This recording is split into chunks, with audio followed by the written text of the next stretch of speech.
Hey, there he is. Hi, mate. How you doing? Hi, how are you? Very good. Yourself? Good, good. Let's see if I can open this up so you can see me. No worries. There we go. Perfect. How you doing, Darren? Yeah, good. Good, mate. Yourself? Good, very good. Good. How was Disney last week? How was the signings? It was really incredible. It far exceeded all of my expectations, so I'm real happy. Some of the pictures were, the amount of pictures you put up looked brilliant. Like, so Thank it you. shows how big you are now. Like, Thank you. no, It's awesome. We met a lot of people from the UK, Scotland. I was really surprised. There were, oh gosh, probably at least 4 different groups, which to me, seems, I mean, that's pretty significant, Of course, yeah. Specifically came to collect my art and everything. So it was really cool. No, that's brilliant. That's what it's all about at the end of the day. And if you keep getting the fans, then you must be doing something right. Amen. Amen. So, but no, thanks for doing this, mate. It does mean a lot. Oh, it's my pleasure. I'm honored, man. Thank you, Daryl. I'm honored. I've got a few questions from a few of my colleagues that work with me on the website, but I'll go to them a little bit later. Okay. I just thought we'd have a little bit of a chat first about everything, sort of you and what you're into. My first question would be, as I know you love the NFL and you love the Patriots, yes, as do I. I'm a big fan as well. What do you think of the season coming up? It's funny. I was just talking about that with my girlfriend. We're really excited. I just saw a photograph of Tom Brady, and he looks like he's put on maybe 10 or 15 pounds of muscle. So I think, maybe what his objective is to, add a little bit of weight and strength to his frame to maybe withstand some of the hits that inevitably are going to come this year. I really think that the Eagles and the Broncos the year prior, I think they kind of cracked that formula where the Patriots are concerned, and they got to get to Tom, and they got to hit Tom, and they're going to try and take him out, and so I think it looks like that little extra muscle that he packed on is a good thing. I'm very hopeful for the season. I don't see any other serious competition in the AFC. I mean, Pittsburgh's Pittsburgh. They're the straw dog. They always talk a big game, but when it comes game time, they got nothing for the Patriots.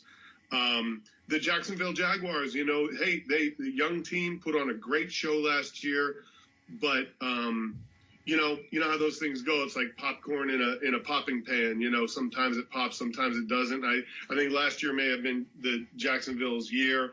I think they'll do well again, but I don't think they're going to be able to put together the kind of string that they put together last year. So I see a clear path in the AFC for the Patriots. Yeah, I agree. I think the Jags are a very good side, but I can't see.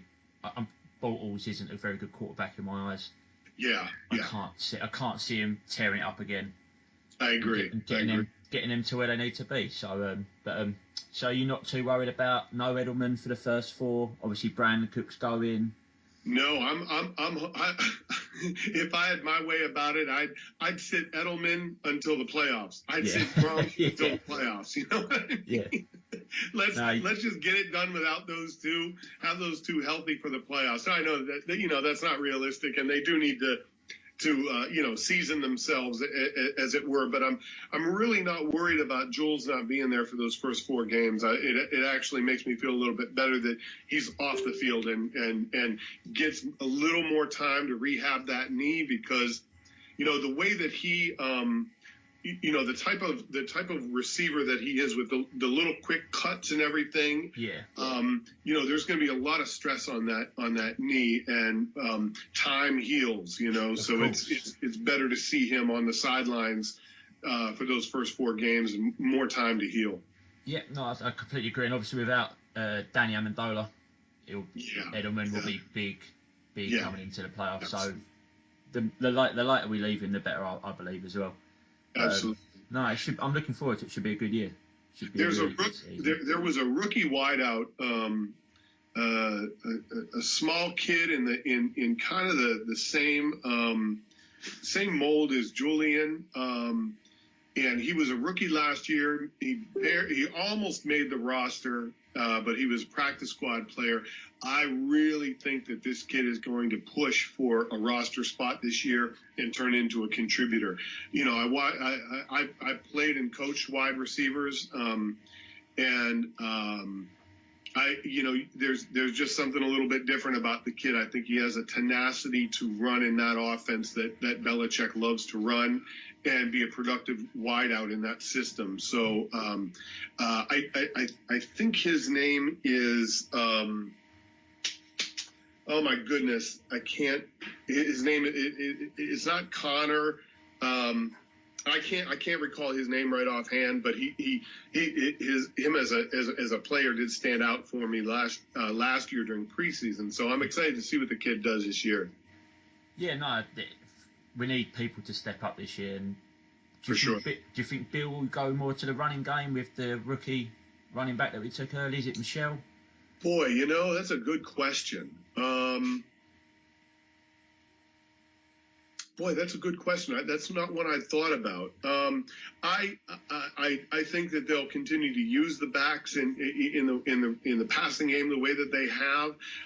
But you know, there's a possibility of and quite frankly, from a philosophy standpoint, you know, I love a good running game to take, you know, to take the pressure off the pass. And to slow down that pass rush a little bit. You know, those ends are going to come hard at Tom this year because, again, that's what Philly did. That's what the Broncos did. And they've got to hold for that minute second to recognize pass and run. Yeah. And with a good, solid running back that's a threat up the middle, those kids are gonna have to wait that extra second before they can, you know, come down on Tom. And I think that's probably not a bad prognostication on your part. I wouldn't mind seeing a little heavier run this year. Definitely, especially if it saves Tom as well, because he's not getting any younger. Amen. Amen. So, but as you say, I know they come down hard on him last year in the Super Bowl. We still put on 500 yards. Yeah, and it just shows how good he is. He is just, it's like nothing I've ever seen before. We are so fortunate to, you know, in my lifetime, I've seen. Pardon me. I saw Namath. I saw Joe Theismann. I was able to see Dan Marino. You know, we saw Joe Montana, of course, and now Tom Brady. And you know, I mean, pepper in, you know, the Jim Kellys and you know, all of those great, Aaron Rodgers, you know, Drew Brees, all of those great quarterbacks in there too that we've been, Peyton Manning, that we've been very fortunate to watch. But this guy is just so far ahead of even Joe Montana. It's a pleasure to watch. It really is. He's brilliant. And I remember my first game was the year that Bledsoe got injured. I've seen Tom through the whole of his career now. Yeah. And he's just amazing. You can't fault anything he's done in the game. Truly. And he is. I know people will sort of argue against it, but he is the greatest of all time in my eyes. Yeah, you can't argue with rings and numbers, man. I mean, that's the thing I love about football. It all comes down to rings and numbers. Yeah, I think it's the same with basketball at the moment. You hear the argument of LeBron James and Michael Jordan. Right. LeBron's a different animal to everyone I've seen, but you can't argue with 6 rings. No. Right. So true. True. So, are you a fan of other sports as well? Have you got favourite teams in other sports, or are you just predominantly football? I'm not as much as football. Football is in my blood. You know, I played, I coached, and I did. I've done color commentating, and of course, you know, on the artwork end of things, you know, I did sports art for almost 25 years, and it was a very football heavy. It's just that's just in my blood. I don't mind other sports, you know. I do enjoy going live to a baseball game. I played soccer as well to get in shape for football, so I enjoy you know, what we call soccer over here. I just love. I do enjoy watching sports in general. The competitiveness, you know, the thrill of victory and the agony of defeat, as they say, you know, and it's equally sweet on both parts. I think, you know, if you've been around sports enough, you embrace the losses as much as you do the wins.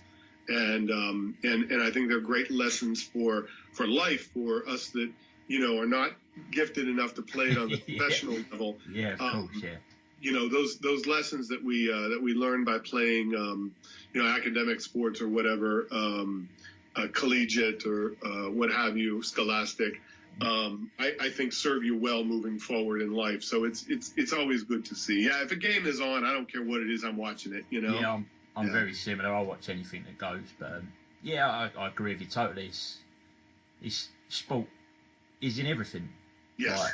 And I think it's a great way to be. If you're into sport and you've played sport and you understand it, there's nothing better that I believe. Yeah. Especially if you've got social friends as well that love it. Right. It's just a conversation and all the time. Yeah, that's always it's a good communion too. It's a good way to you know, hang out with friends and cheer on teams or rival teams or whatever. That's always good. Yeah. And I'll be honest with you. I use there's probably not a day that goes by that I learn I use some sort of philosophy or tendency that I learned in sports with my own business.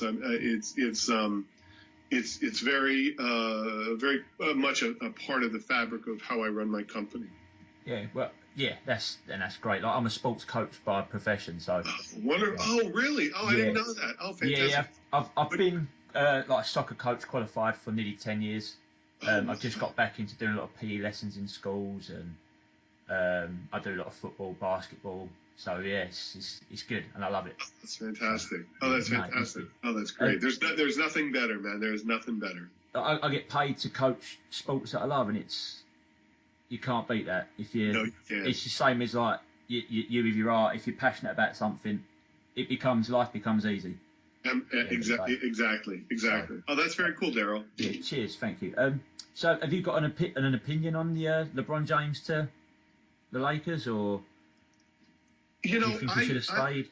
I'm kind of Team James. You know, I mean, I truly think that, you know, where the debate is, you know, Michael is Michael. You know, he was and always will be until somebody, you know, takes him down. I mean, he's the greatest. LeBron, I've watched for a long time, both from a distance and close. I mean, I lived an hour and a half away from Cleveland. My hometown originally is in Pennsylvania. It's very close. So, you know, I watched him come into the league and, you know, he's from the area growing up and everything. So, you know, I think that he's really conducted himself well as a professional athlete. He's made all that he can of his career. And now he's really just able to enjoy the fruits of it, you know, and pick and choose where he gets to go, what he wants to do, teams that he wants to inject his talents into. And, you know, but like anything else, you know, basketball is a team sport. One man does not make a team. No. And, you know, and we'll see, you know, how, if there's cohesiveness there with the other players and the coaches and everything. And I'd like to say that I have a favorite basketball team, but I really don't. I kind of casually watch, you know. Yeah. But it's fun to see him on the court, and I look forward to seeing him no matter who he plays for. No, definitely. I'm very much a LeBron fan. I used to follow Orlando when I was younger. I've been out there a few times. I've seen him play, but I'm more of a LeBron fan than anything now. And hopefully he can take down the Golden State Warriors, because he hasn't had a lot of help the last couple of years. So yeah, for sure. Fingers crossed. But if just moving on from the sports, a couple of people have asked me about your Feed the Birds fundraising. Like, sort of, is there anything you can tell us about that and what you're looking to do? And thank you for asking about that. For those of you who don't know, I live on the east coast of Florida. There is a barrier island that sits congruent to the state. We're a couple miles, maybe a mile and a half, 2 miles off the shore. There's this barrier island that runs all the way down the coast, and it's really, really tropical here. And we have a lot of beautiful tropical birds, parrots and parakeets and that sort of thing, both that have been blown here by hurricane, people that have had them as pets and released them, and then of course, just being a natural habitat for them. And oftentimes these beautiful birds, a lot of times, fall onto hard times because their owners have released them into the wild after being in captivity all their lives, and for whatever reason they can't feed them anymore, they don't want them anymore, and they get injured and sometimes don't know how to fend for themselves and that sort of thing. So a very good friend of mine has a parrot sanctuary here called Galleon Treasures Parrot Sanctuary, and I visited not too long ago, as they moved locations to a bigger and better, more beautiful facility. Yep. And I was just so moved by the whole thing, these just beautiful creatures. And my friend Dan is doing his best to try and care for the birds and feed them and give them, a beautiful place to live and exist and repair, broken wings or whatever the case may be. And he really has a true love for these beautiful creatures. And when I visited, I said to him, Dan, is there anything that I can do? What do you need? What's your most immediate need? And he said, Kev, it's food. And I said, okay. I said, well, tell me about that. I said, what does it cost? He says, well, a bag of food is about $40. And I said, how long does a bag last? He says, it's about a week. So just to feed the birds that he has at the facility now, they need about $40 a week in food. So I said, well, you know what, Dan, I said, I'm going to commit to you that we're going to put a different lithograph, a different piece of artwork up every week. And I'm going to set the price really low, $20, $30, $40. And hopefully we'll sell a couple of those prints every week to benefit the sanctuary. 100% of the money from what I call the Feed the Birds campaign goes to benefit literally feeding these birds. Yeah. And I think we are 4 weeks in. This is our 4th week into the campaign. And we've sent almost $300 over to them already. Wow. From print sales. So that's going to keep them going for a little ways. But, we need more help. We're not asking for straight out donations. You get a beautiful piece of art for your contribution, and then that contribution goes directly to Feed the Birds. I call it Feed the Birds because, you're all familiar with, Walt Disney's film, Mary Poppins. Yeah. And, the spirit behind that film, and especially that Feed the Birds song and scene has always been touching to me. It always has struck a particular chord. It's also, that Feed the Birds song, I believe also was a philosophy for Walt in his personal, soul. Yeah. At the end of a busy day, Walt would often go down the hallway and walk into the Sherman Brothers, room where they're composing music, and he would say to them, "Hey guys, play the song." Yeah. And they would play Feed the Birds, and there he would stand, gazing out about this company that he's built and the jobs that he's provided for artists and creatives and musicians, and the joy that he brought to millions of people throughout the world because of his talent and his vision and his creativity and his love for making the world a better place. And really, that's how I operate my company. And this Feed the Birds campaign is just one of countless numbers of charities that I've helped over the last 31 years. We just did some math, and we're almost $1 million that we have raised with my artwork for different charitable concerns around the world since 1987. That's incredible. And, for one, small little artist from, a small town in Pennsylvania that has done some good things and is fortunate enough to have a national stage in which to speak. it seemed right. It seemed like the right thing to do, and I thank everyone who has contributed so far, and please contribute to continue to buy that artwork, because it goes to a great cause. And you can find that link on kevinjohn.com, kevin-john.com. You pull down the main menu, and you'll see Feed the Birds campaign right there. And you go there, and whatever piece of art we're offering that week is there. You click on it, and off we go. That's incredible, and thank you so much for all the charity work you do. Thank you for asking about that, Daryl. Thank you. No worries. Thank you for telling us. I'll put it out there on the site as well, just to try. Thank you. Get a bit more, because as you say, on that tropical island, well, where you are, anything can help. Like, and as you say, like with the hurricanes, did you experience much of Irma last year? Was there a lot? I feel embarrassed when I would talk about what we went through with the hurricanes, because it was a lot of wind and rain here, and I can't say that we came out unscathed.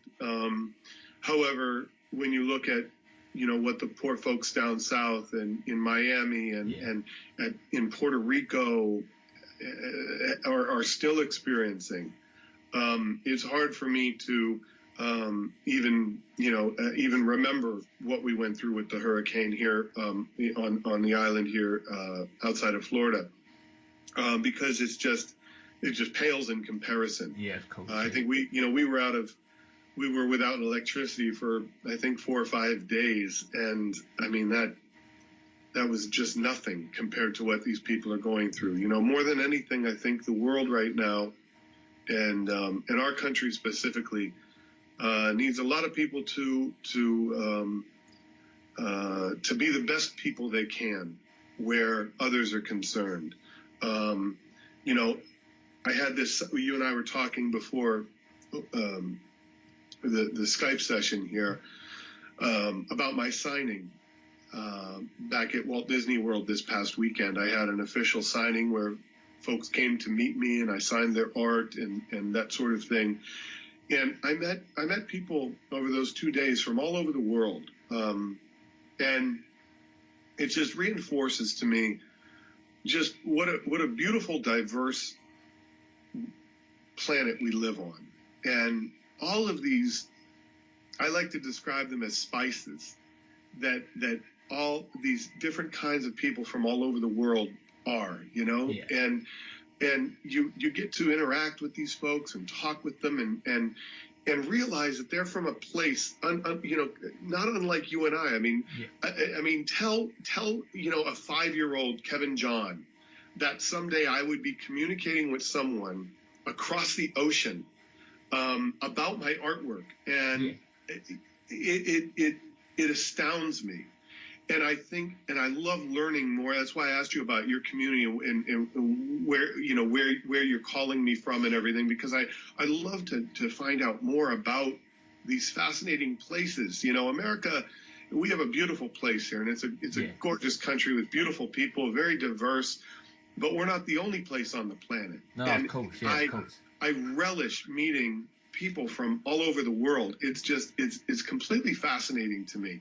And the fact that, maybe my art finds its way there and makes someone happy in another place, then that's just a bonus. But these efforts like Feed the Birds, like some of the other charity efforts that we're involved with, or just the overall spirit of love that we try and put out through, Kevinjohn Studios, it is just something I think the world really needs right now, and the more of that, the better. Of course, yeah. And as you say, for your pieces to be over here, like I've got a piece of yours which I won from the Disney Magic Hour group. And wonderful. Yeah, I love it, and that's another thing you've done at the goodness of your heart, really, for Pete and the gang over there. So.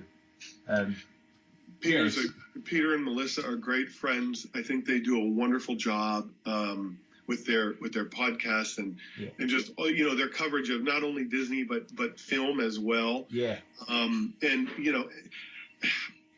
just a kid with crayons. I'm just a kid that's been blessed with some talent, and if that talent can make other people happy, and I can help, then I'm all for it. I'm definitely honored to be able to do that.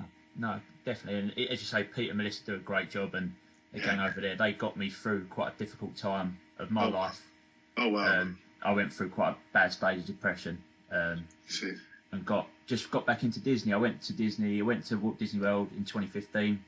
Come back, hit quite a bad patch, and just listening to them and listening to is it Lou Mongello? Yes, yes. Get me back into the love of Disney has really helped me pull through, and they do a great job. I don't know them as well as obviously you do, but what they do is fantastic. They're wonderful people. Lou is also a really, really great guy. And again, it's just trying to, not unlike what I do with my Disney art, I try and give people that don't live here a piece of that magic to take home. Yeah. As you stated, it's so, we all struggle with those, bouts of depression sometimes, and we all go through bad times in our life, and Disney's a place where I think that we can reflect on the adventures or the wonderful times that we've had there, and sometimes that can really help us to drag us through those tough times until things turn around and smooth out for us. So I guess I'm glad you're on the other side of it. I'm glad you got through and everything, and that's just the magic of Disney, man. It's just I didn't always live here in Florida. I've only been here for 6 years. I was in Pennsylvania for the great majority of my life, and if you can understand, that's about a 6-hour plane flight. I was going to ask a question about you in Pittsburgh. I've got a really, really close friend who I met off a Disney Facebook site, Erin, who lives in Pittsburgh. I'm pretty sure it's Murraysville. Sure. Yeah, and I was going to ask you about your childhood in Erie and what it was like, and do you still get to go back? Yes, I get back about once a year. Erie is a wonderful, wonderful little town. We're located right on Lake Erie, so I grew up kind of a beach kid. Sailboats and those beautiful sunsets, and going to the lake in the summertime for a swim and fishing and all that great stuff that being a coastal town or a lake town can offer. Really, really wonderful people. The food is amazing. I miss the food back home. It's something terrible. Yeah. And the only negative, if there is, with Erie is it's in what we call the snow belt, and from about 9 months out of every year we are covered in snow. Oh really? Yeah. And I just didn't want to do it anymore. When there's icebergs floating on Lake Erie in the first week of May, that's just a little too much for me. Yeah, so I had to get to more tropical climes, and I love it here. But Pennsylvania is good. A lot of good football.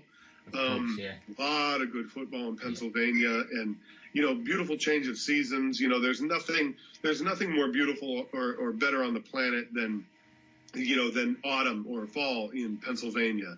It's beautiful. The air is crisp, and you get to wear nice warm leather clothes, hats, and everything. And and football is in the air, so that's a good time. Growing up there was, it influenced me and my career like nothing else. I can't say that if I grew up anywhere else that my company and my art would have the success that it has had. There is a certain amount of work ethic that is ingrained in the people of Pennsylvania, that, being around it, growing up through that, learning it from my parents, learning it from everybody else around me. I think that definitely contributed quite a lot to the success that I've had with a really non-traditional career. I was emailing back and forth with a sports agent today, and I was saying that how being a professional artist, especially one for 31 years, is not unlike an athlete making it to the pro level. It rarely happens. Yeah. We're very fortunate when it does happen. And, just like, there's very few people that get paid to play football. There's very few people that actually get paid as a career to be an artist, especially an independent artist like myself. And not only that, but to have, the endorsement of Disney as a master artist, that is something that I could never have ever dreamed of. And my work ethic that I learned back in Pennsylvania definitely contributed to this happening. Yeah. So how did that come about? You becoming like the master artist at Disney, right? Well, it was one of those things where it really just was never on my radar. I moved to Florida about 6 years ago, and the sports art component of my company, of Kevinjohn Studios, was going really, really well. I was providing, sports portraiture, action portraiture, sports art for professional teams, for the athletes themselves. Yep. And then a lot of sports affiliates like ESPN, like Topps and Leaf trading cards, like Beckett Magazine, Beckett Sports Publication Magazine.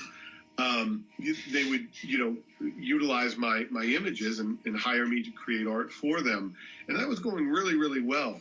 And I got an email and a phone call out of the blue from Disney saying that they wanted me to come in and talk to them about doing some art with them. And at first I really wasn't sure that it was the right fit for me. I love Disney. Yeah. Walt has always been a career template for me, but I didn't want to work where I played. I already did that with sports, and I didn't want to do it again with Disney. I didn't want to paint Mickey Mouse. I'm not an animator. Yeah. So I did eventually take the meeting after, kind of putting it off for a while. And what they explained to me is, they loved my style of painting, and that they thought that I could contribute a tremendous amount to the art galleries with representing the park experiences that we love here at Disney World and at Disneyland. And that I got immediately. That I understood, and that I could get behind. Yeah. So I immediately signed the contract, and I am just over the moon lucky and happy and fortunate that I was able to build up my brand in a manner that it caused them to notice me. I never applied or anything like that. It was just one of those things where they, somewhere along the line, they saw my art and got in contact with me and saw the fit. So I owe a great deal to those folks that, made that happen. And I'll do this forever now with Walts. I mean, this will, the demand for my Disney art is becoming more and more almost daily.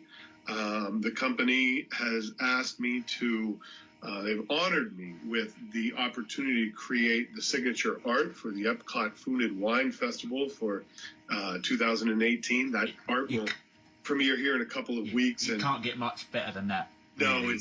It's such a huge honor. They do one piece a year as a signature piece for that event, and they asked me to do it this year. So it's a big deal, and only really working under this contract for about five and a half years. I mean, I did not expect it to come that quick.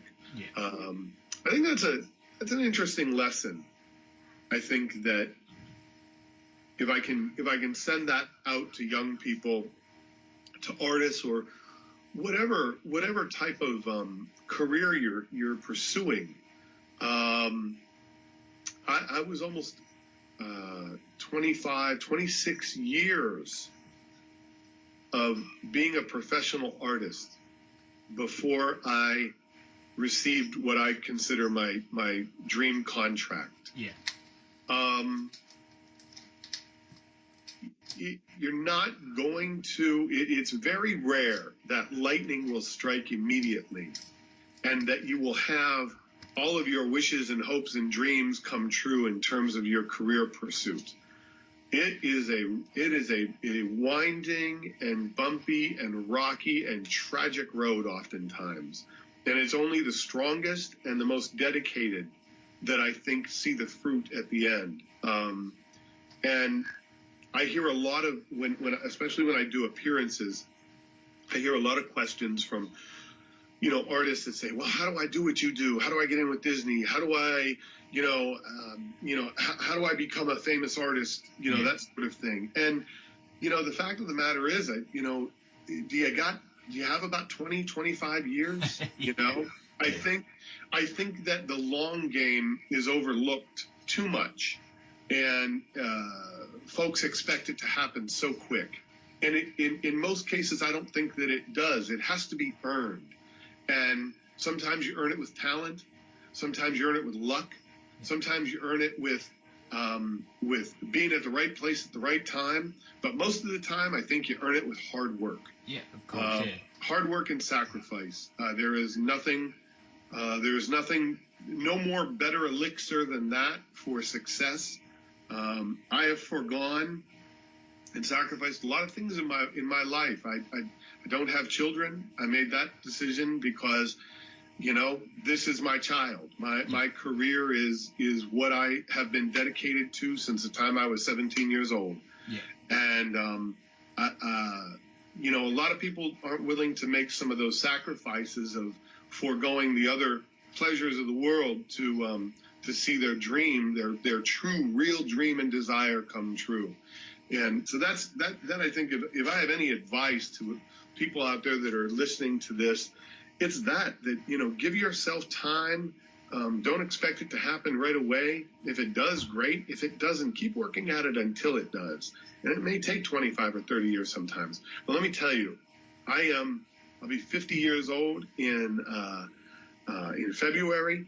I feel like I'm 25. Yeah. I am having the time of my life right now. It has never been more beautiful, more amazing. And I look back at all of those very difficult times, especially when I was in my late teens and early 20s trying to build this thing, and the literal starving and going without and all of that as I continued to build my brand in this non-traditional way, non-traditional career.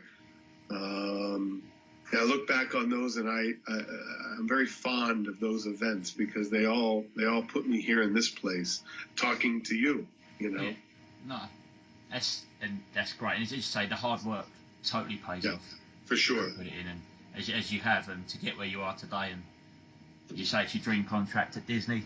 You can't get much better than that at the end of the day. And no, sir. What you got to say is well done for you to get in there. So hopefully the work keeps coming because we all love it. I've got a lot of friends that love looking at your work. I love seeing all your new work come out. Your piece for Tower of Terror, the bellhop. Thank you. One of my favourite pieces. You've got some great pieces. Have you got a favourite one you've done? That's it right there, the bellhop. Yeah, absolutely my favorite piece. I think it's my favorite piece of all time. Oh, really? Of all of my artwork from 31 years, yeah. I think that's my favorite piece. Such a great piece as well. Thank you. It's really good.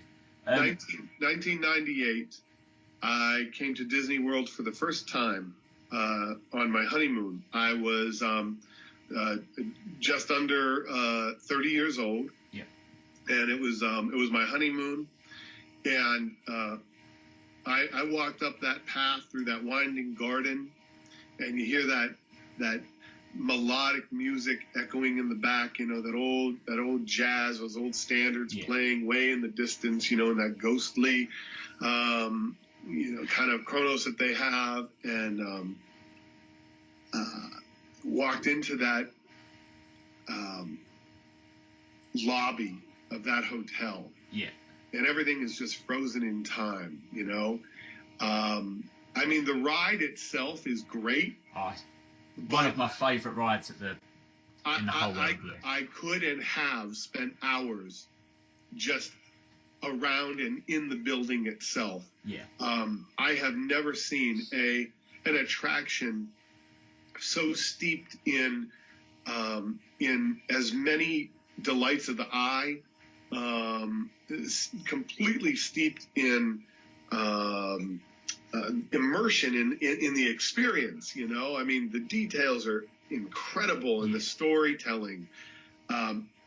Never in my wildest dreams did I imagine that I would exit the ride someday and walk through that gift shop, and right there on the center table, as everyone walks into that gift shop, is my artwork of the bellhop.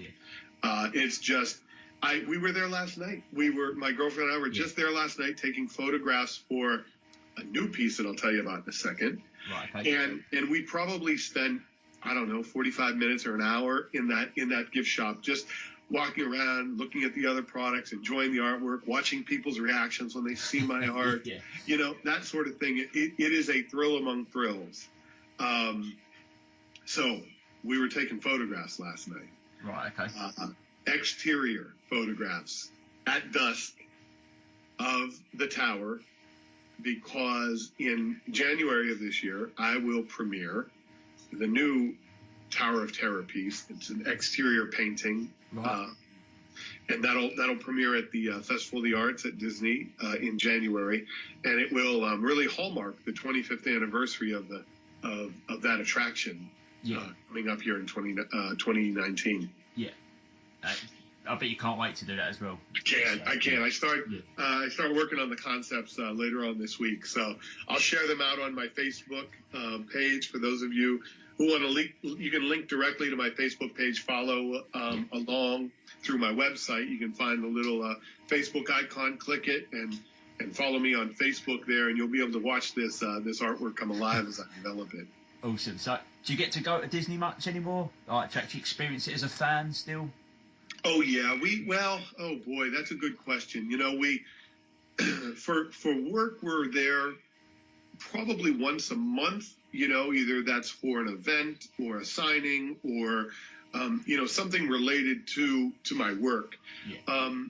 Maybe once every 2 months we get to sneak over there, and I say sneak, and just kind of go incognito and enjoy, like we kind of did last night. You know, we kind of dressed down a little bit. You know, didn't call too much attention to us, and just kind of got through the park and enjoyed some of the attractions and everything like that. Ate some food. I love the sci-fi drive-in theater. You know, we sat in there and had some great food, watched the movies, and we about once every 40 days or so we get over there for one of those type of experiences. And in the off season, maybe we'll string together a couple of days where we'll do a little mini vacation. We're about an hour and a half away from Disney, so we do a little mini vacation over there, stay overnight a couple nights, and have some fun in the park. So never enough. You know, it's never enough. I know that feeling. Did you get to experience Toy Story Land last night?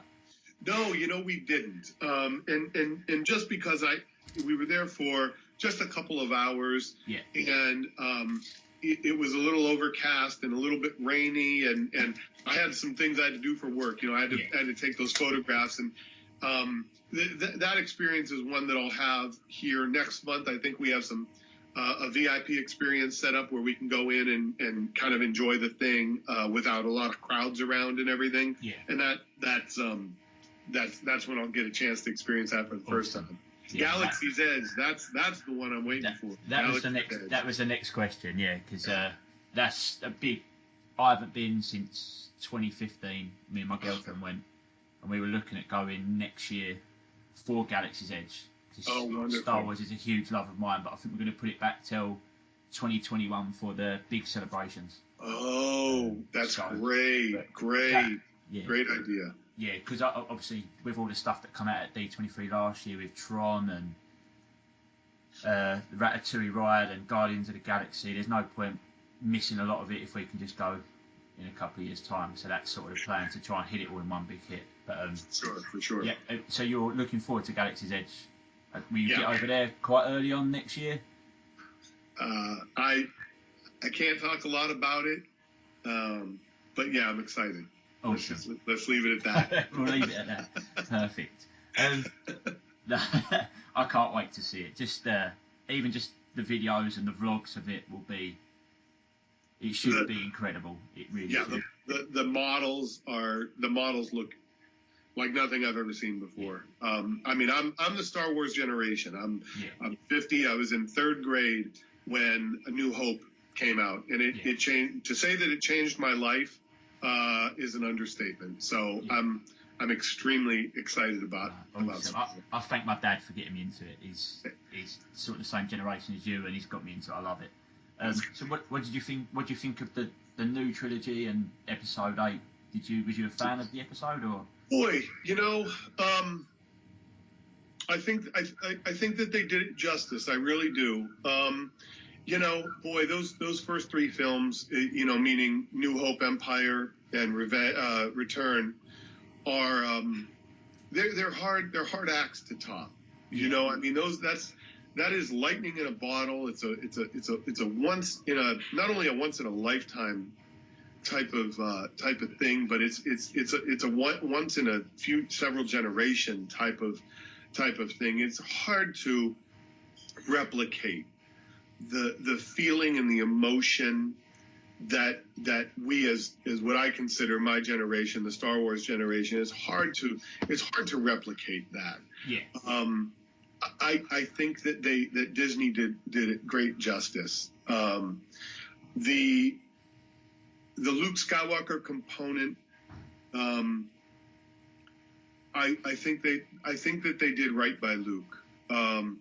Luke was always the ultimate optimist. He always had his eyes on a better way, a better place to live, a better thing to do, and to see him kind of that broken human, living there on that island and in solitude. It was hard for me to see, because you could kind of tell that his soul, his spirit was, just broken. Yeah. However, once again, Luke comes back and essentially saves the galaxy. I think they honored he and Leia in a very appropriate way. I was happy with that send off. Would I love to see more Mark Hamill and more Luke Skywalker in subsequent film? Yeah, I certainly would.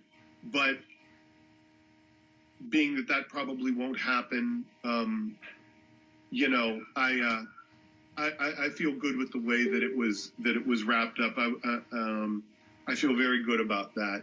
Yeah. So I love the Rey character. I really, and that's the thing I guess I have to really say is that the new characters, the Poe, the Rey character, they all were really, really well sketched out. Yeah.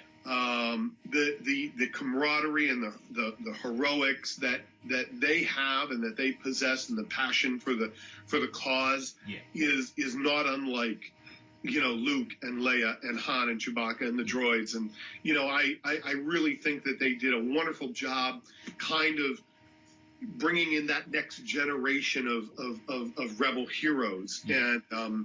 And I think they did a great job. Likewise, I think that the Kylo Ren character is a fascinating one to watch. Interesting. Where Vader was, I often see Darth Vader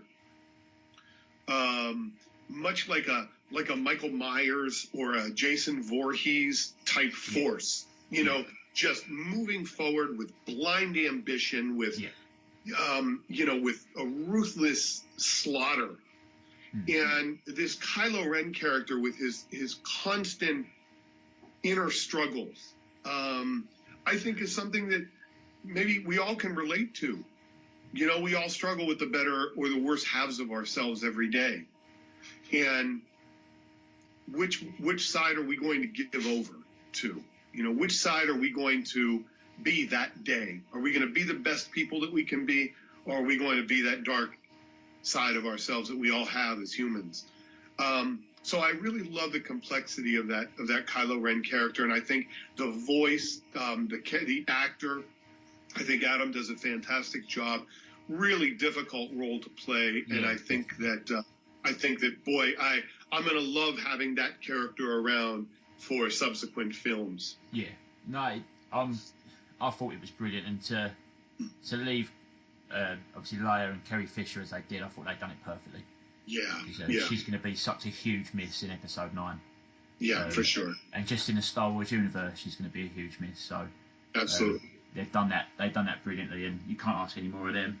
And fingers crossed they really do now Episode 9, because it could be one hell of a film.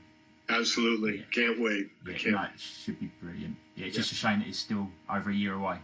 Yeah, so. and I love the derivative films as well. Solo was very good.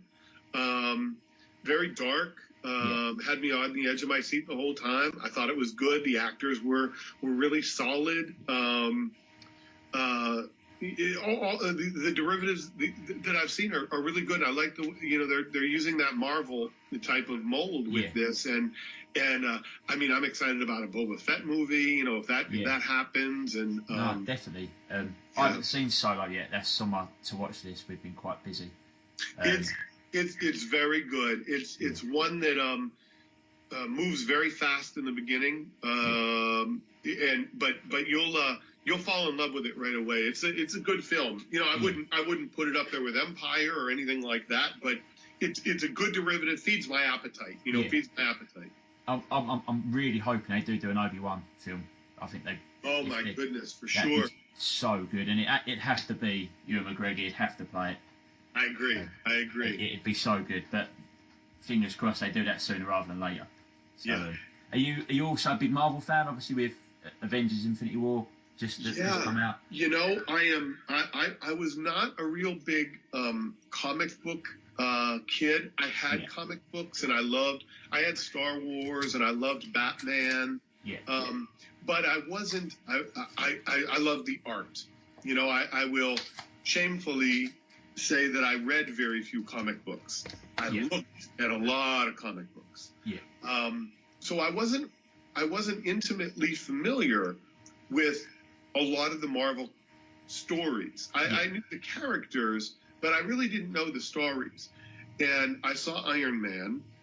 My friend Jack Bunja, shout out to Jack Bunja here in the States, my boy. Jack Bunja took me to see Iron Man when it premiered in the theater, and my God, did I catch the bug? I immediately fell in love with that Tony Stark character. I've always loved Robert Downey Jr. He's always been one of my favorite actors. Again, shout out to Robert and his just amazing breadth of film that he's done and range. Chaplin is one of his best films, and I think Less Than Zero was that's a film that I continue to put into my my Blu-ray all the time. So to see him portray Tony Stark that way, and then everything that they've done with that franchise since then, I salivate over the Marvel franchise. Blows me away. I haven't seen it I didn't see the first lot for quite some time, and then my girlfriend got me into it, and I love it. It's just unbelievable. Guardians is without a doubt my favourite film of the lot. The original Guardians. I put off Guardians for probably 2 years because I love the young what's the young actor, oh my goodness, the main actor, is it Chris Pratt? Chris Pratt. Yeah. I love Chris Pratt from a sitcom that a television show that played here in the States called Parks and Recreation, where he kind of played kind of a bumbling, not real smart, lovable character. And so I always saw Chris Pratt that way. He was a little bit overweight, kind of unkempt. And And I loved him as that character. So when this film came out, I'm like, yeah, I'm not buying him as a superhero. I don't get it. I don't get it. And then we saw Jurassic Park, oh my gosh, what was the New World?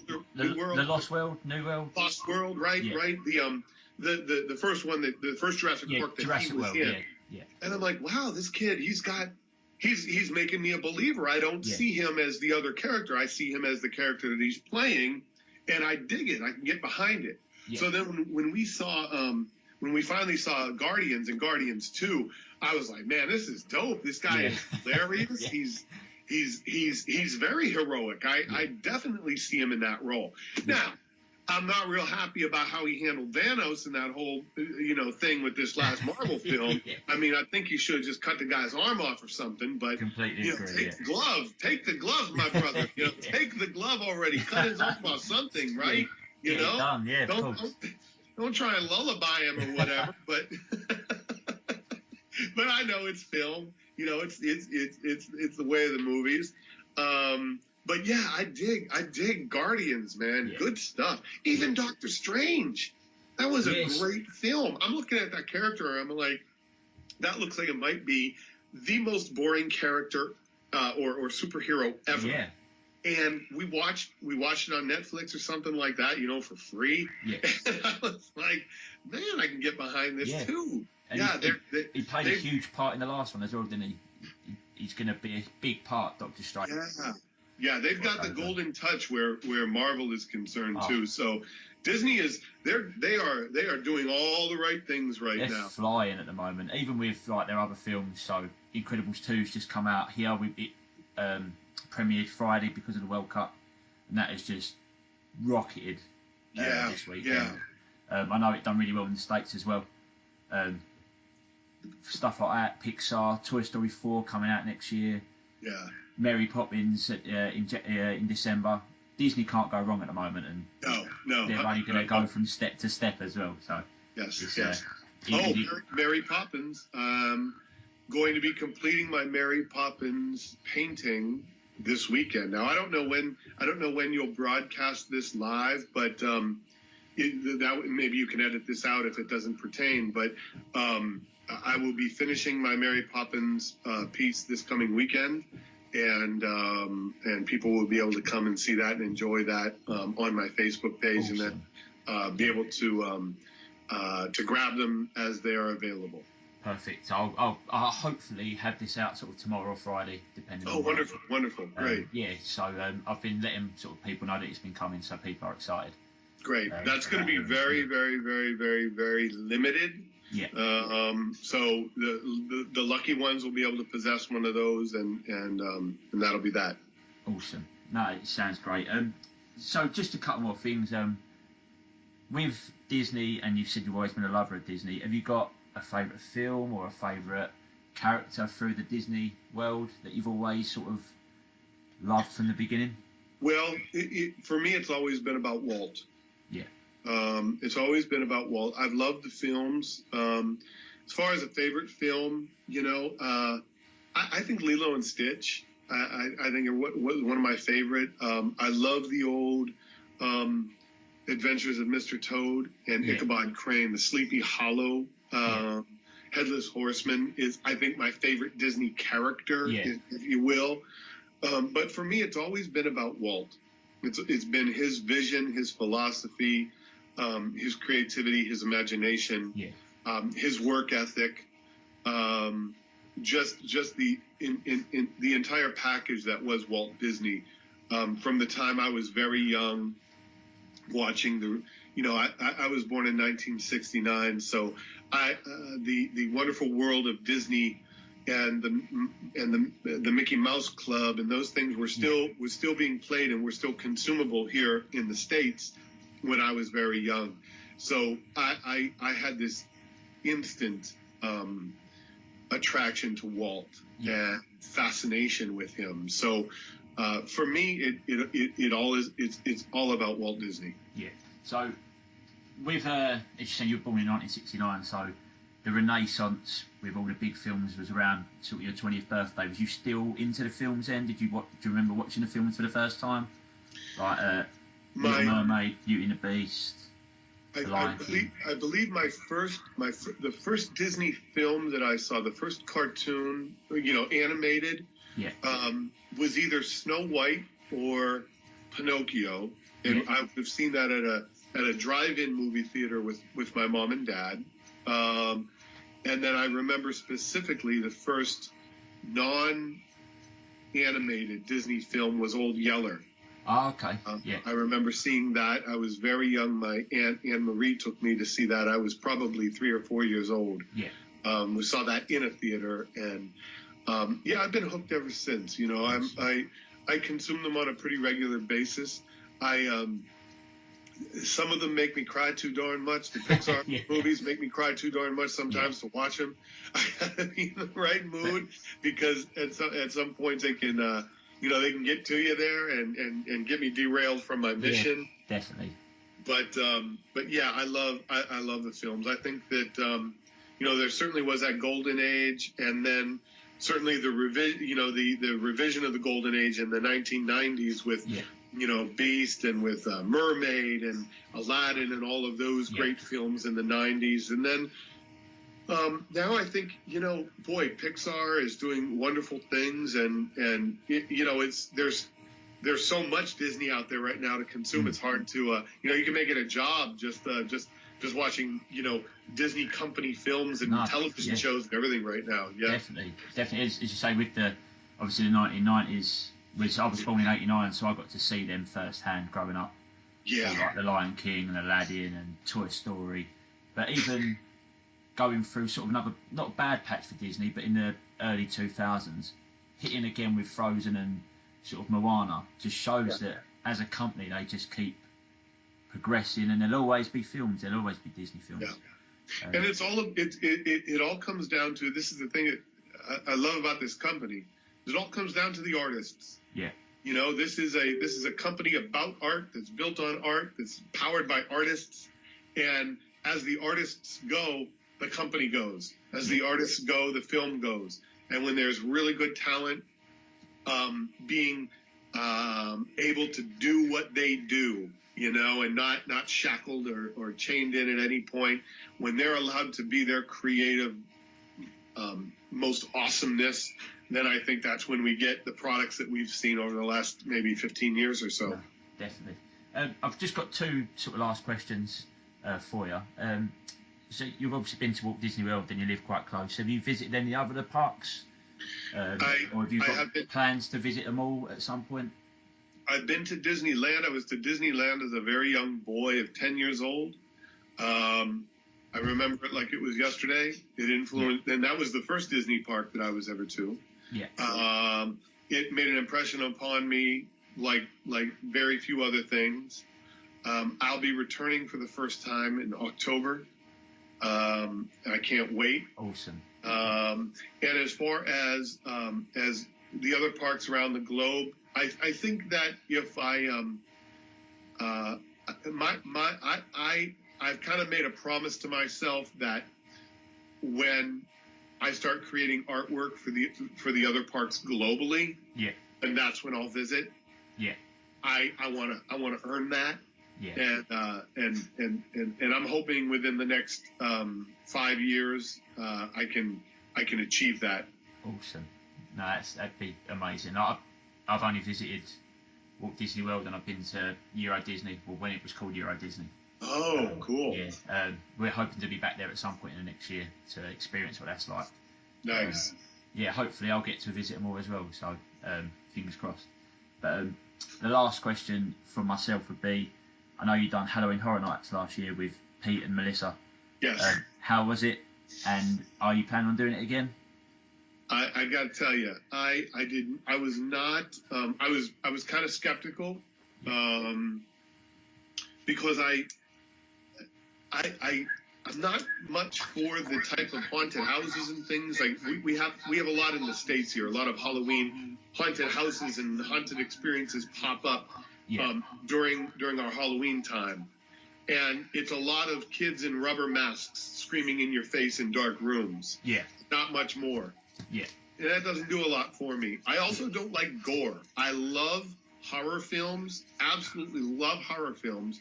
But I'm a John Carpenter, Hitchcock, M. Night Shyamalan type of guy. Yeah. I am not Rob Zombie or the Saw type of horror. That's gore. That's a whole different thing that I can't get behind. Yeah.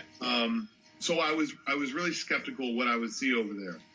And let me tell you, I was completely blown away. I could not believe how amazing that experience was. Yeah. The detail, the music, the sounds, the smells, even the actors were not jump out and scream in your face. You know, it was everything. Every box was checked where I'm concerned. I can't wait to go back this year. We're definitely going to do that in September. Yeah. And the girlfriend is going to go too. She refused to go last year. After hearing me rave about it, the girlfriend is definitely going to go with me this year. We're going to definitely enjoy that for sure. Awesome. And, you know, I mean, all of October I am celebrating. It is the 40th anniversary of John Carpenter's Halloween. Yeah. And it's one of my two favorite films of all time. And I cannot wait for that celebration, the new movie. We're celebrating the 40th anniversary. It's going to be fantastic. Awesome. Is Halloween your favorite time of year? Absolutely, bar none. Bar none. Always has been since the time I was, you know, gosh, an infant. My dad loved Halloween, and that was one of the things that he and I really had in common. You know, when October would roll around, he and I would start decorating and making decorations and planning our costumes and all that sort of thing. And that was our night. And it's part of my soul for sure. Awesome. So we don't really get it over here. We've started to the last couple of years. We have a theme park called Thorpe Park, and they do a Fright Night. Okay. Listening to Pete just love Halloween Horror Nights is something that we will be out doing at some point. We're hoping to come over at the Halloween time next time we're out. So we're looking forward to it. But thank you so much for spending some time with me this evening. It's been an absolute pleasure. I hope everything keeps going well with Disney as it is, and the business, and just yourself as well, and hope you keep well.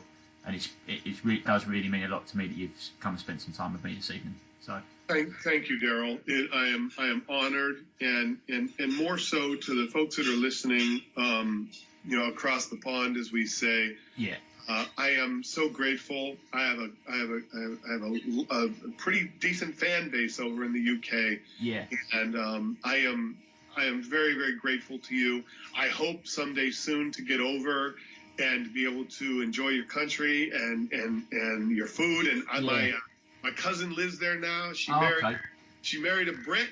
And so now I've got a place to stay. Nice. Whereabouts in the UK is she? Is she London based or? She's London based. Yeah. Oh, awesome. Yeah. Cool. No, you'll love it over here. It's a lovely country. So thank you so much. We'll hopefully we can do this again at some point in the future. Thank you. Absolutely. And I'm hoping to get a podcast started as well. So hopefully you might be able to join us for an episode when we get started. Absolutely. Thank you so much again, mate. It does really mean a lot, and keep working hard.